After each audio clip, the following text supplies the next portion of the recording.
శ్రీమాత్రే నమః. విరించువాణి astro channel ప్రేక్షకులకి స్వాగతం.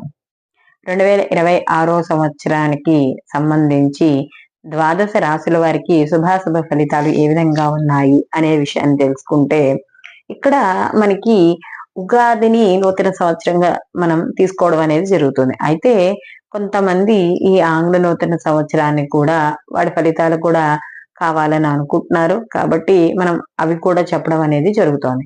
అయితే ఇక్కడ మనకి ఉగాది లాగా ఆదాయ వ్యయాలు గాని, లేకపోతే మనకి రాజ్య పూజ అవమానాలు గాని ఉండవు. కేవలం ఒక రాశిలో ఏ గ్రహం అంటే ఒక గ్రహం ఏ రాశిలో ఎక్కువ కాలం సంచారం చేస్తోందో దాని ఫలితాలు తీసుకొని చెప్పుకోవడం అనేది జరుగుతుంది. దీన్ని గోచార ఫలితాలు అని చెప్తాం. మనం ఉగాదైనా చెప్పుకునేది గోచార ఫలితాలే.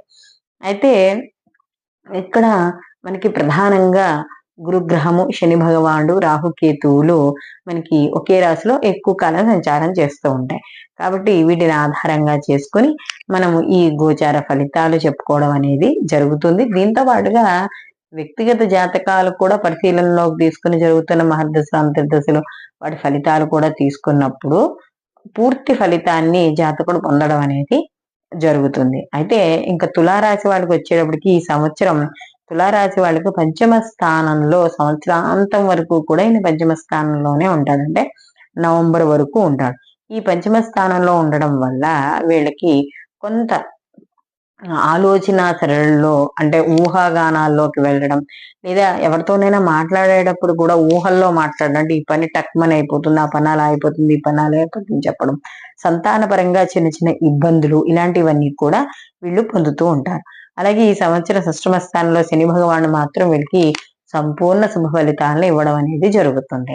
ఎందుకంటే శని భగవానుడు షష్టమ స్థానంలో ఉన్నప్పుడు అద్భుతమైన ఫలితాలను ఇస్తాడు. అంటే ఏ పని ఎక్కడైతే ఆగిపోయాయో ఆ పనులన్నీ కూడా పూర్తి చేయడం అనేది జరుగుతుంది.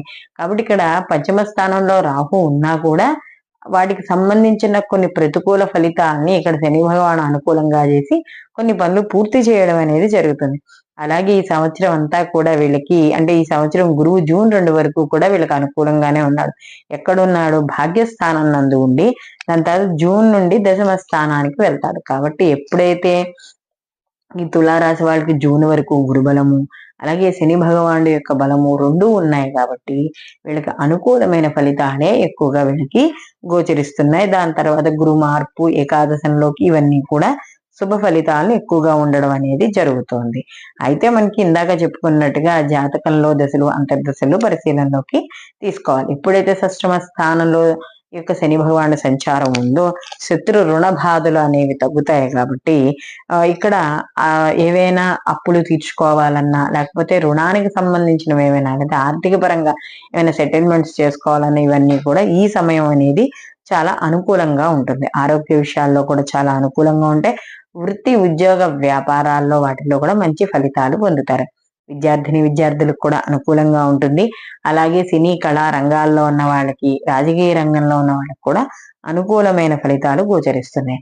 అలాగే ఇంట్లో కుటుంబ వృద్ధి, ఆదాయ వృద్ధి, అలాగే ఏదైనా కొత్తగా పనులు చేపట్టాలనుకున్నప్పుడు మీ ఉద్యోగ వృత్తి పరంగా కూడా కీర్తి గౌరవాలు పెరగడం ఇలాంటివన్నీ కూడా ఉంటాయి.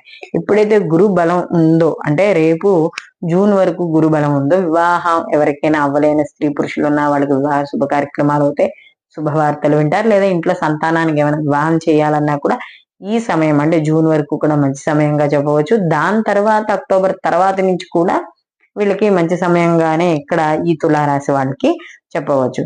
కాబట్టి ఇక్కడ ముఖ్యంగా ఈ యొక్క రాశి వాళ్ళకి ఈ సంవత్సరము యొక్క శని భగవానుడు బలము, తర్వాత గురు బలము ఇవన్నీ కూడా కలిపి వీళ్ళకి విలువైన వస్తువులు కొనుగోలు చేయడం, స్థిర చరాస్తులు కొనుగోలు చేయాలనే ఆలోచనలు రావడం ఇలాంటివన్నీ కూడా వీళ్ళకి కలుగుతాయి. కాబట్టి మొత్తం మీద వీళ్ళకి ఈ ఏదైతే తులారాశి వాళ్ళకు ఉందో ఈ తులారాశి వాళ్ళకి ఈ సంవత్సరం ఎక్కువగా అనుకూలమైన ఫలితాలే గోచరిస్తున్నాయి. ఎందుకంటే సంపూర్ణంగా ఈ సంవత్సరం అంతా కూడా శని భగవానుడు మనకి షష్టమ స్థానంలోనే సంచారం చేయడం, గురుబలం అంటే ప్రథమార్థం అంతా కూడా గురుబలం ఉండడం, ఇవన్నీ కూడా అంటే మీ వ్యక్తిగతంగా ఏదైనా మంచి మార్పులు తెచ్చుకోవాలి అనుకుంటే, వృత్తి, ఉద్యోగ, వ్యాపార పరంగా ఏదైనా మంచి మార్పులు తెచ్చుకోవాలి, లేదా ఏదైనా కొత్తగా ఎక్కడైనా పెట్టుబడులు పెట్టాలి, ఇలాంటి వాటిలన్నిటికీ కూడా చాలా మంచి సమయంగా ఇక్కడ చెప్పవచ్చు. కాబట్టి తులారాశి వాళ్ళు తప్పనిసరిగా ఈ యొక్క సంవత్సరం అంటే ఈ 2026-27 సంవత్సరం అంతా కూడా ఎక్కువగా అమ్మవారి ఆరాధన. ఎందుకంటే పంచమ స్థానంలో రాహు ఉన్నాడు కదా, కాబట్టి ఎందుకంటే వీళ్ళకి పంచమ స్థానంలో రాహు ఉన్నా ఏకాదశ స్థానంలో కేతు ఉన్నాడు, శుభ ఫలితాలు ఇస్తున్నాడు. కాబట్టి కేవలం రాహు మటుకి వీళ్ళ ఎక్కువగా అమ్మవారి ఆరాధన, లలితా సహస్రనామ పారాయణ, రాహుకాల దీపాలు ఇలాంటివి ఏవి చేసినా కూడా సంపూర్ణమైన ఫలితాలు అంటే మంచి ఫలితాలు పొందడం అనేది జరుగుతుంది. కాబట్టి ఈ యొక్క తులారాశి వాళ్ళు ఈ సంవత్సరం ఈ గోచార ఫలితాలతో పాటు అంటే ఇది ఆంగ్ల నూతన సంవత్సరంగా మనం చెప్పుకున్న ఫలితాలు వీళ్ళతో పాటుగా ప్రత్యేకించి మీ జాతక ఫలితాలు కూడా అంటే వ్యక్తిగత జాతకాలు కూడా పరిశీలనలోకి తీసుకుని అప్పుడు దానికి తగ్గట్టుగా మీరు మీకు సంబంధించిన ప్లాన్లు అవి వేసుకోవడం అనేది మంచిది. సర్వే జన సుఖినో భవంతు, లోకా సంస్థ సుఖినో భవంతు.